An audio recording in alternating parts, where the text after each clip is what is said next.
Mettre au premier plan l'intérêt de l'enfant en cas de divorce, c'est l'un des objectifs de la réforme du droit de la famille en Grèce. Le gouvernement entend dépoussiérer un texte vieux de 40 ans. Le projet de loi introduit de nouvelles règles qualifiées de révolutionnaires par Athènes. Parmi les nouvelles dispositions figure une responsabilité parentale conjointe et égale après la dissolution du mariage et une obligation de communication entre les enfants et le parent avec lequel ils ne vivent pas. Le projet de loi établit aussi des critères objectifs pour dénoncer un parent défaillant, notamment le non-paiement de la pension alimentaire ou une conduite abusive. Pour les opposants à ce projet, la loi de 1983 était suffisante. La nouvelle mouture ne contribue pas suffisamment à lutter contre les violences domestiques. Il y a de bons parents comme il y a des parents abusifs.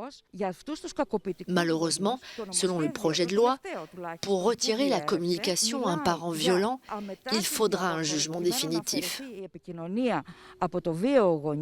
Cela signifie que d'ici là, un père abusif pourra communiquer avec la mère, qui est victime de violences conjugales, mais aussi avec l'enfant. Pour l'avocat Marios Andrikopoulos, membre de la commission de rédaction du projet de loi, ces critiques sont inexactes. Les tribunaux civils peuvent prendre en compte toutes les preuves disponibles pour mettre en place les mesures de protection nécessaires, indépendamment d'un jugement définitif. Notre code de procédure civile prévoit des mesures rapides, notamment dans les affaires de violence familiale.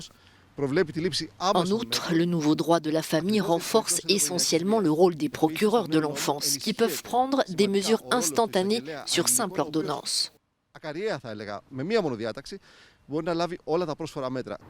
Les organisations de défense des droits des femmes et des enfants affirment qu'elles n'ont pas été invitées à exprimer leurs préoccupations lors de la rédaction de ce projet de loi, ce que dément le ministère grec de la Justice.